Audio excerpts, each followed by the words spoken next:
घरगुती सिलेंडर 100 रुपयांनी स्वस्त। महिला दिनानिमित्त पंतप्रधान मोदींचं गृहिणींना खास गिफ्ट। ट्विटवरून मोदींची घोषणा। काँग्रेसच्या केंद्रीय निवडणूक समितीच्या बैठकीत 130 जागांवर चर्चा झाल्याची माहिती।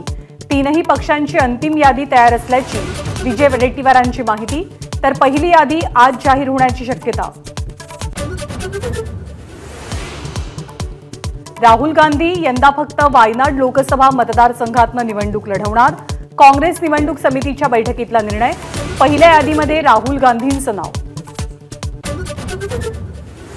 मनसेच्या 18व्या वर्धापन दिनानिमित्त राज ठाकरेंचा 3 दिवसीय नाशिक दौरा।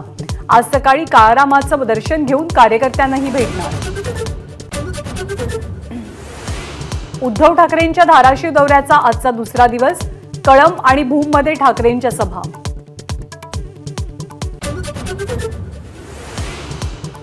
राहुल गांधींच्या भारत जोडो न्याय यात्रेचा समारोप मुंबईतल्या शिवाजी पार्कात होणार। 17 मार्चच्या सभेला राज्य सरकारची परवानगी।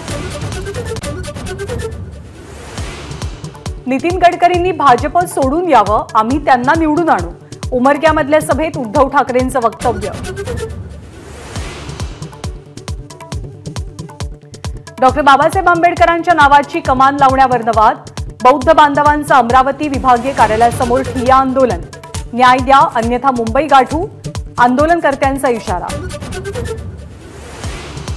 निवडणुकीच्या तोंडावर केंद्र सरकारकडून महागाई भत्त्यात 4% वाढ। सरकारी कर्मचाऱ्यांचा महागाई भत्ता 50%वर।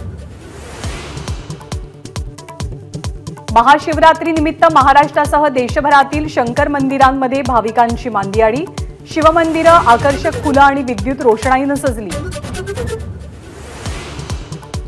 देशभरात महाशिवरात्रीचा उत्साह। ज्योतिर्लिंग आणि शिवमंदिरात भक्तांची गर्दी। भक्तांकडून हर हर महादेवच्या घोषणा। धरमशालामधील 5व्या कसोटीचा पहिला दिवस टीम इंडियानं गाजवला। इंग्लंड 218 धावांमध्ये गारद, तर भारताच्या पहिल्या दिवस अखेर एक बाद 135 धावा। एबीपी माझा, उघडा डोळे बघा नीट।